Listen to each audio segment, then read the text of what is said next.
TLDR, if you're short on time but interested in the climate and sustainability challenges we face, then here are 7 minutes of Soundbites from Jeremy Tamanini, founder of Dual Citizen and creator of the Global Green Economy Index. Now, if you do have time, you're on a run, a cycle, a drive, then do check out the full episode. Jeremy's doing vital work. And finally, an ask from us. If you're enjoying the show, then please share it with someone you know, or follow us or like us on your favourite podcast player. And please subscribe to our new YouTube channel, as it helps us grow the show. Now, over to Jeremy. The space around sustainability and data and climate crisis and the ecological breakdown that we're facing is much more in the mix of conversation today, but it really hasn't been. There's always been general, as long as I've been working on it, which is about a decade, there's always been interest and sort of, oh, tell me more. But it's actually not a very comfortable space because it's a space where there's inherently lots of unknowns. The entire concept of our climate crisis is based upon scenarios and it's based upon projections. And there's also no clear solution. There's no silver bullet. There's no like, oh, if we did this, it would all be fine. We just don't know.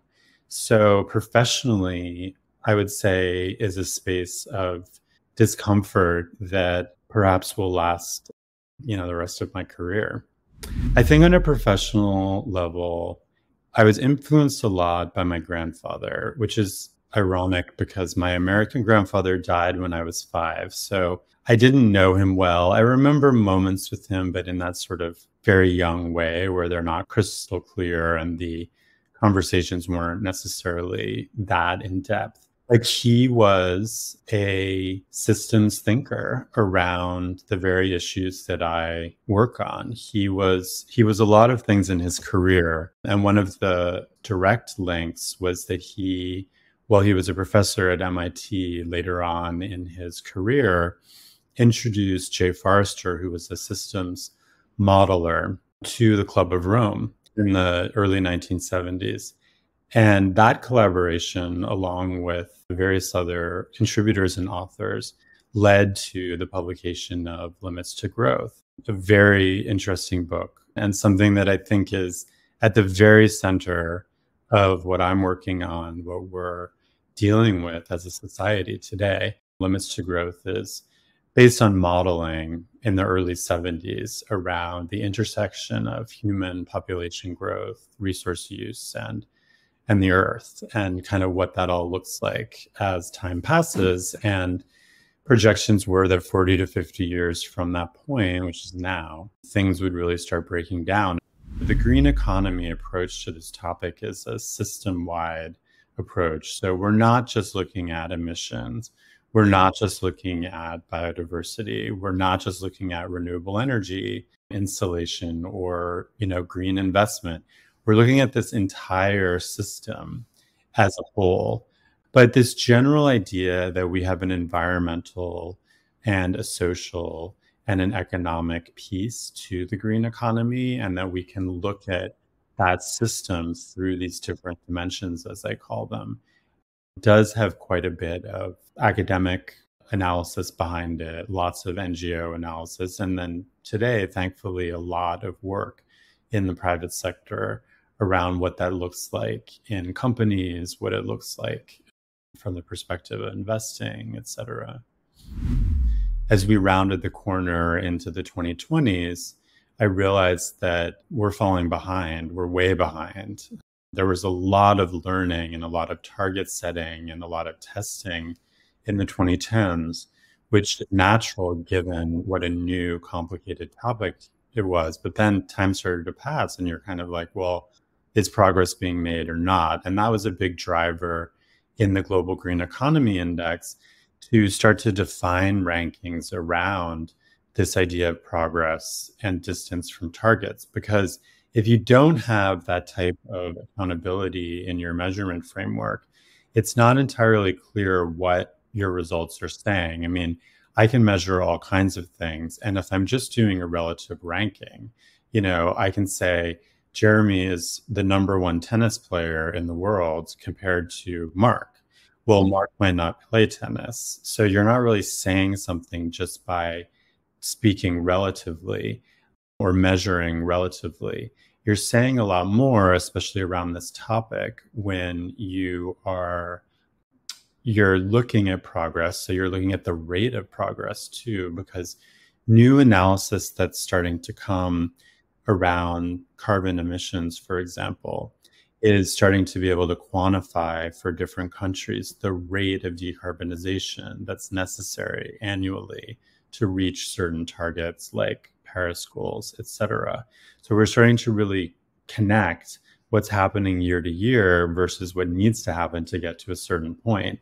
So I think it's just a much more usable format because we are way behind.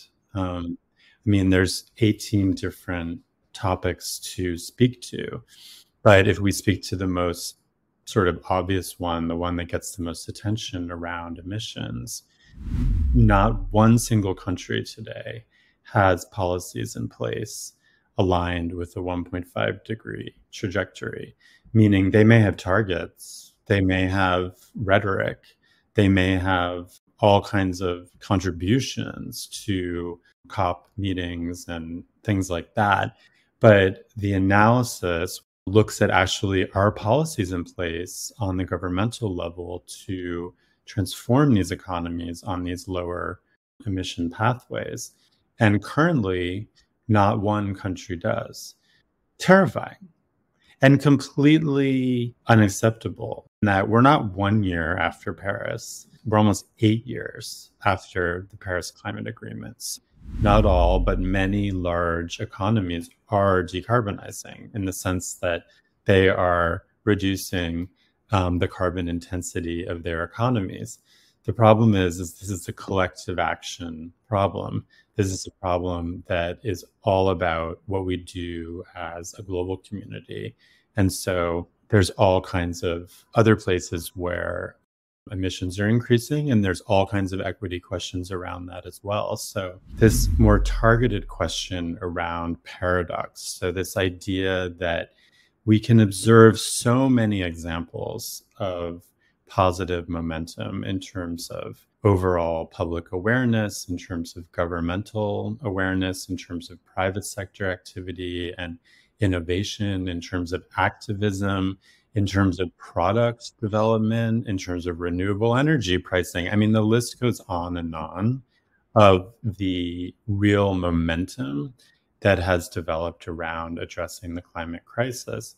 Yet, when we look at these top line indicators related to greenhouse gas emissions, the environment, like biodiversity and oceans or social equity, I don't want to say every one of them is just plummeting on a constant basis, but they certainly do not feel, they're certainly not improving in the way that one might expect, given the amount of momentum that's emerged in the areas that I described. Okay, that's all for now, folks. Now here's my ask of you. Please follow this podcast on Apple or Spotify or whatever player you use. Also, please subscribe to our new Random Collisions newsletter. We really are working to build a global community of action takers, action engines of people that really care about the problems that need solving. Thank you very much, and see you next time.